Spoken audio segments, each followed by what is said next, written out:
You look lonely. I can't fix that, but what I can do is show you how I tried to recreate Rick Deckard's iconic trench coat through the medium of knit, while ranting about how Blade Runner actually predicted the future. Now let's get on with it, shall we? Cyberpunk, a genre of science fiction set in a lawless subculture of an oppressive society dominated by computer technology. You may have heard the term high-tech, low-life, which pretty much sums things up. Do androids dream of electric cardigans? For this cyberpunk cardigan, I'll be using an untreated Aran weight sheep's wool yarn. Obviously, this wool comes from actual sheep, which is actually very unrealistic for this fictional world. In fact, this yarn would be seen as quite the luxury due to the scarcity of any real animals post-World War Terminus, which has led to the extinction and/or endangerment of most species. Ironically, getting my hands on bioengineered sheep's wool would be quite the luxury in today's real world, so this will have to do. But before we get further into the subject of today's video, let's go through the initial construction for this garment. Upon closer inspection of Deckard's Bogartian trench coat, worn by Harrison Ford and designed by costume designers Charles Node and Michael Kaplan, it's clear that it follows a classic raglan construction, where the sleeves extend all the way to the neckline. So for the first time in a long time, I'll be working from the top down, creating increases where the raglan seams would be. And of course, for an optimal fit, neck shaping is a given, which basically means adding more length at the back using short rows, ensuring a more natural, contoured fit. Sir Ridley Scott's 1982 Blade Runner is a movie that, despite underperforming upon its initial release, has since become a true cult classic. Even to this day, I'm convinced it still remains underrated, but it at least has escaped the fate of mainstreamification and mindless commercialization. This only makes sense because the world in which Blade Runner is set is a harrowingly accurate critique of modern day as we know and fear it to be. Already ahead of its time in the early 80s, the movie was loosely based on the novel Do Androids Dream of Electric Sheep, written by American sci-fi writer Philip K. Dick, published in 1968. More on this later, but if you liked the book, you might not like me after I get through with it. Even executive producer and original screenwriter Hampton Fancher, who adapted the book for the movie, revealed that he didn't like it very much. Suffice it to say, there were a few too many rabbit holes I had to pull myself out of during my research, so for the sake of actually ending up with a remotely coherent video, I'll be going through what this dystopian world of fiction actually predicted about our world today, and possibly our future. And for the hardcore fans out there, for clarity, I will be referencing both the film and the book. World War Terminus and the colonization of Mars. As with any solid post-apocalyptic dystopian setting, something bad had to have happened to make things as awful as they are when the story begins. Blade Runner is set in 2019. The main character, Rick Deckard, is an LAPD officer, aka Blade Runner, tasked with hunting and retiring androids who have escaped the off-world colonies, specifically those on Mars according to the book, where they're enslaved to the human settlers. The only humans left on Earth are the ones who couldn't escape after the fallout from World War Terminus, a nuclear war which has essentially rendered Earth barely inhabitable. Although this isn't our current reality, the looming threat of nuclear annihilation seems to run somewhat parallel to the idea of colonizing Mars. One could argue that the novel had been set far too early in the year 2021, with 1992 being the original date. We're now well into the decade, and man has yet to step foot on the red planet. Is Mars really all that enticing? Or are billionaires just too busy kicking their feet reading dystopian sci-fi novels, instead of putting in the real work? Although in our world these two things seem relatively separate, it's easy to see how one would lead to, or at least influence, the other. Mars being the god of war is an irony that is anything but lost. The first major hurdle in this project came quite quickly.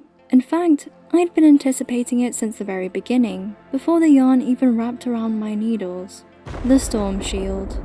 It's difficult to see from watching the movie alone, though there was one particular scene which made it quite clear that this coat did indeed have a storm shield. This is something you would just assume, given that it's a trench coat, but one can never be too certain when it comes to sci-fi territory. If I was sewing this project, it would have been pretty straightforward. However, I was working everything simultaneously, and honestly prefer to keep it that way.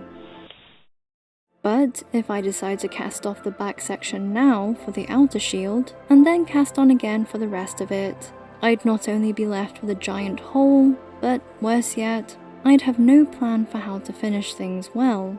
Even if I attached everything together, there was nothing to anchor the fold to, so I'd just be left with a sagging pleat, which, weirdly enough, was kind of the answer.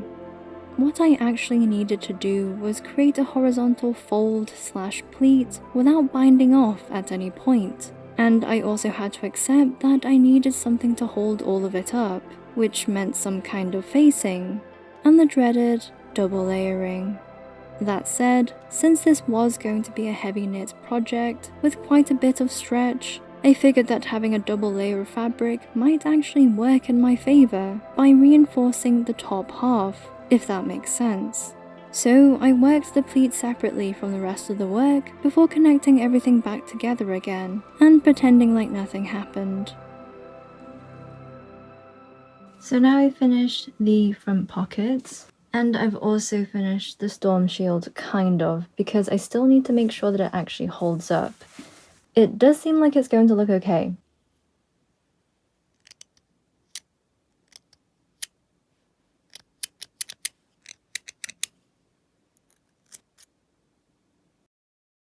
Next, it was time to incorporate the first pockets, a set of outer breast pockets, which seemed to be accessible by opposing arms. These pockets seemed perfect to reach into for a laser tube or a blaster. Or, let's be real, a smart or dumb phone. Honestly, I was just glad that all I had to do at this point was make vertical openings for them. The difficult part was fortunately a long procrastination away. Mood organs and empathy boxes. So I finally read the book. It's something I always wondered about, and this was the perfect opportunity to finally do it. Honestly, it started off strong. The world building was instant. The dystopia was inescapable. Little did I know that this was about as good as the book was going to get. And to be fair, it was good. I will have to say that, in my opinion, the movie did an even better job with its interpretation of it. I know, apples and oranges, but it is what it is. However, one detail that wasn't in the movie was the use of certain strange devices. Mood organs and empathy boxes, to be exact. Mood organs allow the user to tune into different frequencies depending on what kind of mood they want to be in. Empathy boxes allow users to share the same experience in virtual reality, specifically the struggle and overcoming of a literal uphill battle from the perspective of a religious figure, Mercer of Mercerism. Although it's not the intention of the device, it does read as very Sisyphean in its imagery and purpose. Both machines are meant to make the user feel something, and often serve as some form of escape from the post-apocalyptic reality of life on Earth. And although these both seem almost camp in how sci-fi-esque they are, their underlying purpose is frankly a bit too close for comfort. Our own devices, tailored algorithms, apps, and video games are essentially combinations of these devices. Our social media feeds, subscriptions, and music playlists are our mood organs, and our single and multiplayer video games, not to mention our actual virtual reality devices, are empathy boxes. We're all sat alone, sharing the same experiences with the same stories, from the same perspectives, all to help us cope with and distract us from life on Earth. By this stage, the storm shield was mostly complete, and the first set of pockets had been established.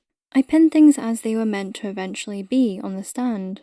I had to reconcile with the fact that even though my pockets were placed proportionally according to the reference points I used on the original, given that I'm not built like Harrison Ford in the 80s, my spacing was a lot narrower, and honestly, I was a little worried that it wouldn't look good, but there was no turning back at this point.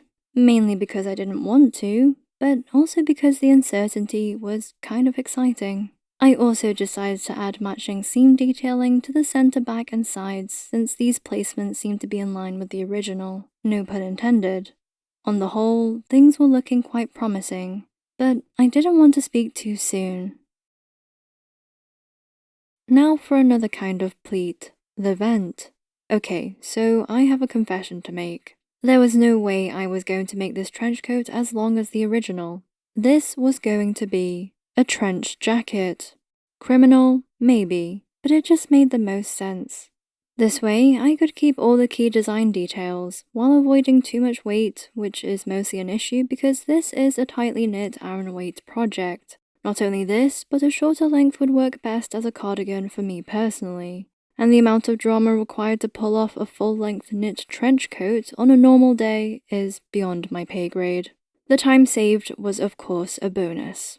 From what I could tell, the coat in the movie didn't have an open vent at the back, so it felt safe to assume that this was actually a more traditional pleat. The movie itself is a great example of retrofuturism, combining the film noir aesthetic from the 1940s with a heavy, high-tech vision of the future. Sid Mead's hand-rendered concept design visuals are in and of themselves works of art. The faithfulness and pure ingenuity of the set design are also nothing short of impressive. But back to the pleat. I made increases on either side of the center back which created a triangle, giving the back more volume. To create more contrast, I also worked the triangle in reverse stockinette, which helped to give an illusion of depth.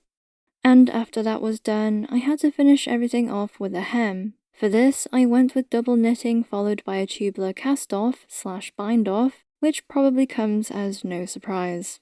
In hindsight, I do wonder if I should have gone with a narrower hem, but it was still fine at this width. One thing that isn't easily shown here is just how long this took. If I were to go back, I think I would do a folded or sewn hem instead. Even though double knitting gives the impression of just working 2 rows for every visible one, the truth is that you're also slipping a ton of stitches as well, that you could totally avoid by just knitting and folding afterwards. It's supposed to be facing the right side, and this hem is looking too much like the underside, if any of that makes any sense, so I'm basically just gonna redo everything. Schrödinger's androids. One of the biggest themes, if not the biggest throughout this universe, is that there is a core question of what it is to be human. What is real and what is fake? And if it really is that black and white. Humans are of course real, and androids are meant to be fake. In this world, the only seemingly useful way to tell the difference is by administering the Voight-Kampff test, which measures whether or not the subject shows signs of empathy when faced with certain scenarios that should elicit certain responses in humans. But the question you may already be asking is, does the ability to experience empathy define a human being? The movie explores this premise well. Not only are the replicants humanized in their pursuit of life outside their own creation and physical limitations, for example, a predetermined lifespan of 4 years, but their relationships with each other are indecipherable from genuine human relationships. If anything, you could even argue that they're deeper. Most compellingly, there is the question of whether or not Rick Deckard himself is also a replicant who is unaware of being one. If you haven't watched the movie and would like to without it being spoiled, this is the point of no return. Scott has since confirmed in interviews that movie Deckard was in fact a replicant, as he learns his memories are not his own, but implanted. This is shown in the final scenes of the director's and final cuts when his unicorn dream is referenced by another Blade Runner with an origami unicorn. Even though this is a key tell, the ambiguity throughout the film is masterful in blurring this line between the genuine and the false. As the audience, we see human actors playing characters who very much look and seem human, even if they're a little odd at times, but who can't relate. This theme is of course pervasive throughout the book, albeit in less elegant ways, with electric ersatz animals, fake emotion machines, and unempathetic androids who are, unsurprisingly, not so easy to empathize with as characters. Short story short, although the book was barely a 200-page read, it wasn't easy to get through, and nearly impossible towards the end. From punchy, intriguing world-building, to contrived and suspiciously convenient coincidences, to the creepy fanfic cringe parading as some aromantic robot romance scene, to the unrelenting, compulsive, impromptu mentions of android bosoms. I wish I was kidding, and honestly, had it all been beautifully written, there's a chance it wouldn't have been so bad. But it wasn't. I could barely believe that this was how I'd chosen to spend my final waking hours. But of course, this is all my own opinion based on my first read-through, and likely my last. Definitely my last. During my research, it was interesting to discover that Ridley Scott hadn't actually read the book, and in hindsight, having now read it myself, I can see how that was probably a good thing. Here's a quote from the movie's IMDb trivia page. Neither director Sir Ridley Scott nor screenwriter David Webb Peoples had actually read Dick's novel. Only the original screenwriter Hampton Fancher had. Upon rewriting the script, Peoples had actually asked Scott if he should read the book, but Scott told him, "Don't bother," since the spirit of the book was already in Fancher's original draft. As of 2020, Peoples still hadn't read it. The only reasons I don't regret trying to wade through this tiny book are because, 1, it's allowed me to appreciate the film even more than I ever thought possible, and 2, I appreciated seeing the original world building, especially the parts that didn't make it into the movie. What cannot be denied is how eerily familiar the world in the novel sounds when compared to the tech-fueled world we live in today. Among the aforementioned cringe, an android who works with a corporation responsible for producing androids, Rachel Rosen, says the following. And then I report back and the association makes modifications of its zygote-bathed DNS factors, and then we have the Nexus 7. And when that gets caught, we modify again, and eventually the association has a type that can't be distinguished. In other words, the corporation will make model after model, each better than the last, until no test can tell the difference between a real human and an android. Not for the betterment of humanity, but for the corporation to prove its innovation, establish or continue its monopoly, which it already seems to have achieved in both the book and the movie, and no doubt find more avenues for profit, with little to no regard for the resulting ethical or moral implications. But the Nexus doesn't need to be an android. The Nexus could be a smartphone series that gets closer and closer to making calls feel like talking in person, or an electric vehicle that's driverless, but feels like a road trip with your chosen celebrity or fictional character. But perhaps best fitting in the current zeitgeist, the Nexus could simply be a generative AI model. With so-called artificial intelligence becoming more and more ingrained in our everyday lives, even if the bubble were indeed to burst tomorrow, the technology for deepfakes and non-human, human-like connections will still exist, and no doubt evolve. And in a world where third spaces have been replaced by at-home desktop setups, can you truly say you always have more fun with friends in real life than online? Will there ever come a time when the norm is that we no longer care who or what lies on the other end of the line, or server? Will it even matter, so long as we don't feel so alone? In the book, it's explained that Deckard's main reason for retiring androids is so that he can use the bounties to buy a real animal, not for companionship, but to elevate his social status. This premise was perhaps the strongest aspect of the book to me, aside from the world building. the cognitive dissonance of the main character setting out to execute multiple bioengineered beings in exchange for an organic one, the former being disposable and the latter coveted on account of scarcity alone. Of course, Deckard's attitude changes throughout the story, and he eventually develops empathy for these unempathetic humanoid creatures. In the movie, it's made clear that the androids have humanity, and aside from their superhuman physical strength and superior intellect, their desire for freedom, capacity for relationships, and their somewhat Frankensteinian fight for survival are inherently human. However, in the book, the androids seem to mostly serve as plot devices to speed the main character through his inevitable ego death. Like Schrödinger's cat, which is simultaneously alive and not, the androids are simultaneously real and fake, and must first be observed by Rick Deckard or other male human character, John or Isidore, before they can become real. Which is no doubt incredibly validating for anyone currently in or considering an AI relationship. I wasn't around in the 60s to know whether or not humans forming romantic relationships with robots was an easy prediction to make, but it's pretty low-hanging fruit.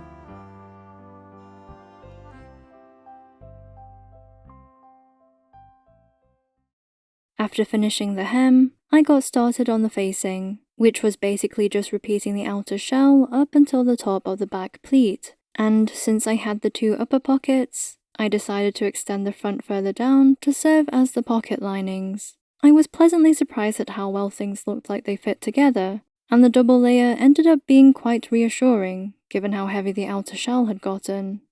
So now that I've basically completed the outer shell and the facing, I'm going to go back to the outer shell and essentially just finish off all the details like these pockets here as well as the lower pockets, and then after that I can start working on the sleeves. So it was time to start on the lower pockets, which after looking at my references were to be attached onto the top of the fabric. With all this talk of real versus fake, I couldn't help but wonder what that meant for my own cardigan project. Was I just making a fake, an imitation of the original, and a poor one at that, since a knit cardigan is as far away from a trench coat as a miniskirt is to a Victorian gown? Even if I cast it aside and started afresh with a sewn project instead, it would still never be the original coat, no matter how hard I tried. According to this logic, I would never be happy until I got my hands on the original. Making my own project of any kind or sort would only be a foolish and futile endeavor. But if there's anything I've learned from this channel and all the projects that have gone into it, it's that you can man-knit fest anything into reality. And that is what I intended to do. This part was probably the worst part of the entire project. The double knitting. The hem was bad enough, but now I had to work all the pocket flaps, including buttonhole straps, and everything had to be perfectly matching and symmetrical. Maybe it doesn't sound so bad, but my hands deserved better. Could I have gone with something else instead? Sure. I was even thinking that ribbing could have been a cool take, but I knew in my heart of hearts, double knitting was what I truly wanted. Only double knitting could give me the buttery, soft, cozy finishing I was after. I was thinking of just doing the garter stitch, but I don't think it's going to be strong enough, so I'm going to go with double knitting again. This is honestly taking forever. It's been days, and I just want this part to be over. So I toiled on, for days upon days. The buttonhole gave me certain flashbacks to a certain jacket throat latch, but I was determined to make this one better, and it was, eventually. But the Mount Everest of double knitting had to be the placket. For the buttonholes, I decided to use waist yarn to hold the stitches on both sides of the double knit. I wasn't entirely sure how I was going to finish the live stitches, which was great, because the waist yarn was going to keep everything together until I figured it out. Slowly but surely, I had finally finished adding all the double knit detailing. For now. I wasn't free yet because there was more to come, but for now, I could at least enjoy the fruits of my labor. A potato sack. A potato sack that grew pockets as a result of exposure to the radioactive fallout. Despite my optimism and the fact that everything pretty much looked as it should, there was no denying that things did not look good, especially out of context. There was only one thing I could do: the sleeves, which were honestly pretty straightforward, so I won't bore you with the details. Speaking of details, they were all I really had left to do, if you also count the collar as one. And since the collar was the defining feature of the original piece, in my opinion, I really wanted to get it right, and that meant getting in some practice beforehand. And by practice, I mean figuring out how I was actually going to pull it off. Luckily, the same button strap detailing was used for the cuffs, so I decided to get started on those first. Did I consider double knitting the cuff straps? Of course, but fortunately this didn't seem like the best option given how much bulk there would be if I did, so instead I went with a normal stockinette stitch and I-cord edging, to give a soft, rolled-in look that still looked well finished. I felt this would achieve something closer to how the original was worn. Even though the original straps were quite wide, they looked a lot narrower when fastened. And yes, my eyes were glued to the screen trying to figure out what the deal was. I then transitioned into double knitting before figuring out the shaping for both buttonholes. I wanted them to match the ones on the pockets I made earlier. This was the hardest part, but I got there in the end and was pleasantly surprised with how well the shaping turned out. At this point, I was relatively confident about nailing the collar, but I was quite determined to leave it until the very end. Call it a self-imposed element of suspense, fear, or even just procrastination. The truth is, it was an uneven mixture of all three, but mostly the latter two. So until then, all I had to do was everything else. It looks like a straitjacket, which is somewhat appropriate. Natural versus synthetic. Synthetic fibers have been around much longer than the novel, so their existence isn't something it predicted, but there is something to be said about how scarce natural materials have become commercially and in general. For those of us who've been around long enough, it's hard to ignore just how much things have changed over the years. Like the radioactive dust in this cyberpunk world, synthetics have found their way into every nook and cranny of our wardrobes, slowly drowning out the memory of a time when natural was more the norm. This isn't so simple in reality, as it is in the book, where real animals are unequivocally superior to their synthetic counterparts. Real-world synthetic fibers are of course made from magic and fermented dinosaurs, so they're technically still natural too. And by this logic, so is everything else. But it's all just semantics at this point. We all understand the difference in meaning when we say natural or synthetic.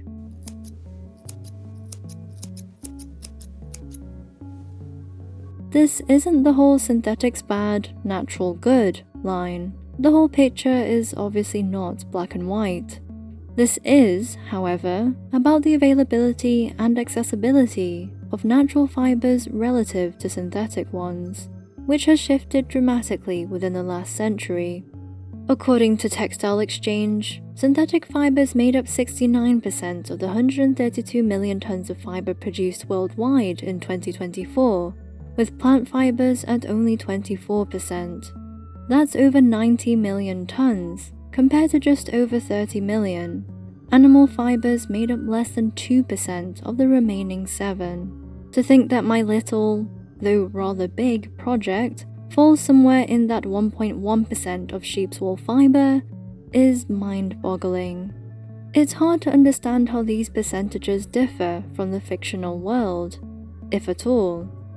To provide some context and contrast, things were totally flipped back in the 1960s, with synthetic fibers only making up a small minority of a much smaller total production.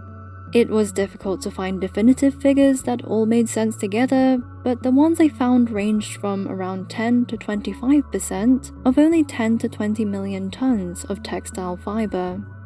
As you can tell, these numbers are all over the place, but given how drastically things have changed, it's not hard to get the gist. It wouldn't be long before the tables turned, as well as multiplied sevenfold. The global population, however, has only doubled, and some, since. If, like me, you also like to know what clothes and yarn are made of before purchasing, this likely comes as no huge surprise. But even so, seeing these exact figures is still harrowing. Like in this fictional world, the disappearance of the natural option has not been caused by a natural disaster, but a man-made one. And to stop this from turning into a whole extra hour of video, I'm going to leave things here, for now. After tidying the never-ending ends, I decided to finish the center buttonholes with the 3-needle bind-off. The idea was to achieve a crisp inner edge. And that is pretty much exactly what I wanted. I think there's a bit of a gap here, but it's not a big deal. At the moment, it's looking a little too narrow. Okay. So it turns out the answer was just crocheting all the stitches together. I think visually they look quite similar, but the crocheted version is a lot neater, whereas this one kind of warps the edges a little bit. This one is super neat and not stretchy, which is perfect. And it was finally time for the collar. I just had to work a ribbed collar to convey the straight line quilting on the original and add the button strap, or rather throat latch, to one end. Big dilemma, which is actually very small, but it's going to take a lot of work to redo. So on the original, there's a little notch on the edge here, which I haven't included. I imagine the only reason is because that way the button that fastens the collar isn't at the very edge. So I'm going to undo everything, which means undoing all of this work here, and then also unpicking all of the grafted Kitchener stitch as well, which is going to take some time. The unpicking is definitely going to be the worst part of all of it.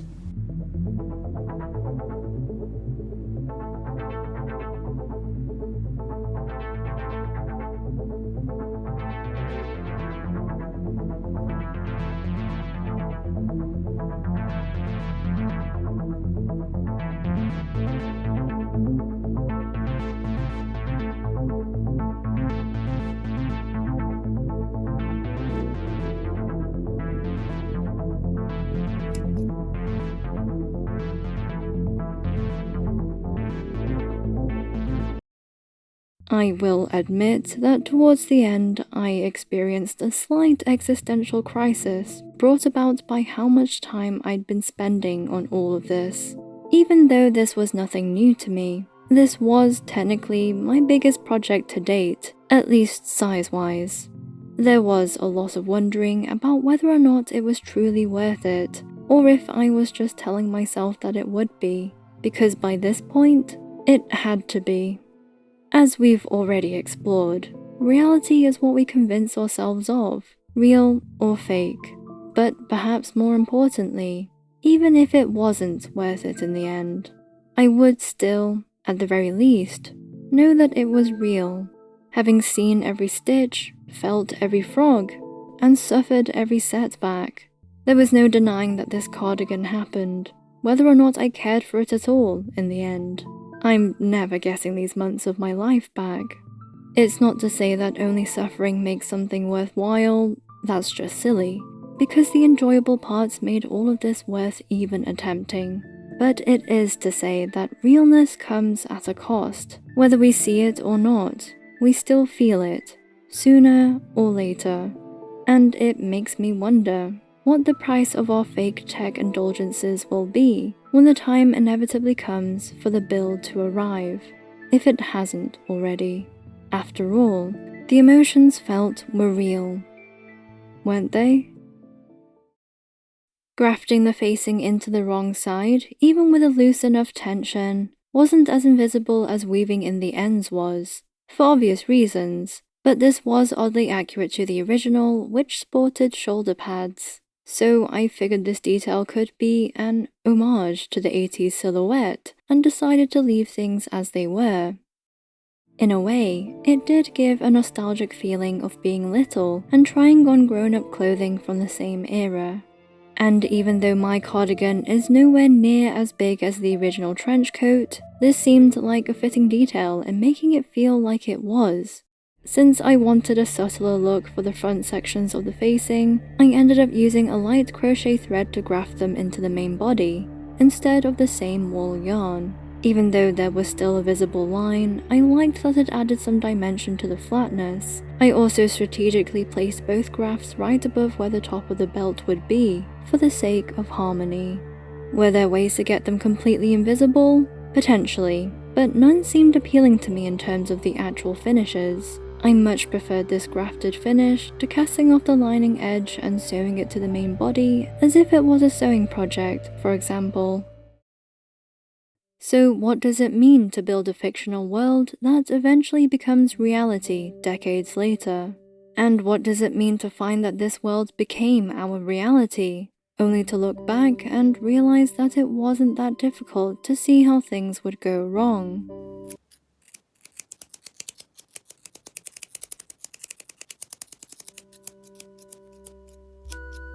I don't have answers for either of these questions. It's no secret that our visions for the future end up manifesting into reality in some way.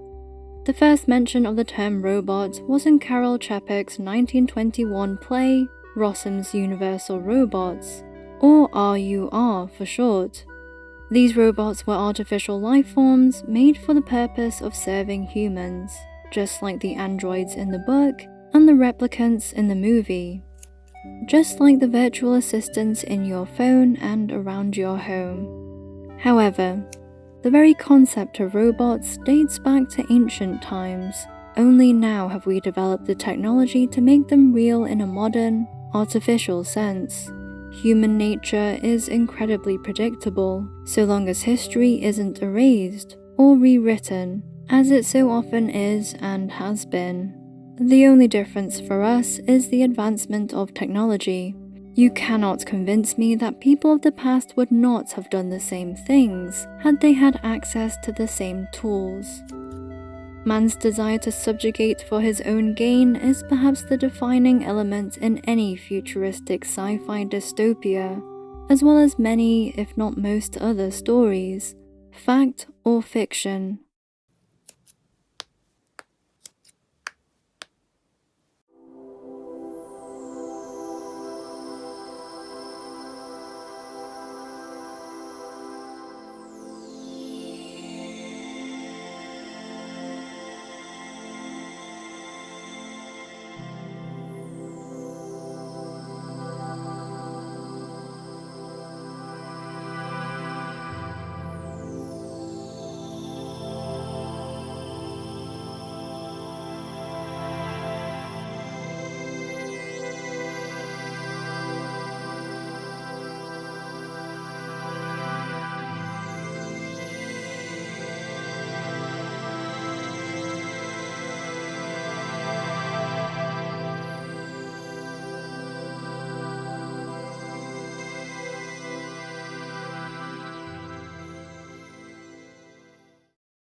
So, does the aesthetic even matter? Well, of course it does, because dystopian outerwear is where it's at. When the outside world is harsh, your inner world even harsher. The only solace to be found is that within a heavy, functional coat, or cardigan in this case, within stitches interlinked, within stitches interlinked, within stitches interlinked. The fit is what shields the fragile human body from the consequences of fragile human actions. It's no wonder contemporary fashion reflects this need with cocoon-like oversized silhouettes, military garb, and pockets galore. Our outfits are our outer shells. The crustaceans had it down ever since the early Cambrian period over 500 million years ago. I wonder what their sci-fi novels are about. Probably humans as well. As always, I want to say a big thank you to my Patreon supporters. If you are or have ever been a member or have supported my pattern shop, I really want to say thank you for helping to make all of this possible. Members can now watch these long-form videos early and ad-free, so if you'd like to join us, you can enjoy these projects before they're posted here, completely uninterrupted. Thank you so much for watching. I will see you again in the next one.